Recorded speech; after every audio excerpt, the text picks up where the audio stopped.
மா இந்த பொங்கலை யாருதாம்மா கண்டுபிடிச்சா? ஏம்மா இவ்வளோ வேலை பார்க்கணும்?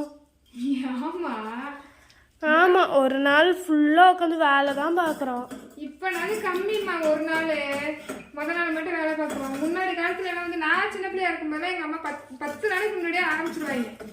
இப்ப பாய்க்கிற வேலையெல்லாம் ஒரு வேலையே கிடையாது. அப்ப என்ன பண்ணுவாங்கன்னா, முன்னாடி வந்து தலகாணிக்குள்ள வந்துட்டு தலகாணி உரக்குள்ள வந்து பஞ்சு இருக்காது, துணிதான் இருக்கும்.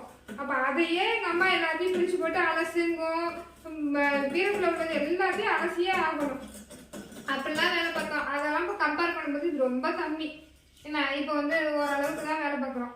அதெல்லாம் நாளுக்கிழமை ஆனால் எல்லாத்தையும் க்ளீன் பண்ணுறது தானே, அப்போ தான் வீடு கொஞ்சம் நல்லா இருக்கும். முன்னாடிலாம் நம்ம வந்து சோகமா மீன்ஸ் எல்லா நாளும் வேலைக்கு போவோம், எல்லா நாளும் இது பண்ணுவோம். க்ளீன் பண்ணுறதுக்கு ஒரு நேரம் வேணும்ல, அதுக்காகவே இந்த மாதிரி ஃபங்க்ஷன்லாம். புரியுதா? அதுக்குன்னு ஒரு நாளா? ஆமாம், இதெல்லாம் கம்மின்னு தான் சொல்கிறேனே.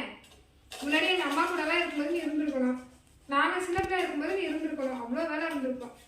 மூட்டை பாத்திரம் எல்லாத்தையும் கழுவுவாங்க. சரி, இதை குடிச்சிட்டு நிற்காத, நம்ம அடுத்த வேலை இந்த மாப்பு போட்டுட்டு சாணி விழிக்கணும். அதை பண்ணுவோம். நான் வேலை பண்ணிட்டு வரேன். சரி, துணியெல்லாம் பரட்டி காய போட்டு வந்துடுறியா?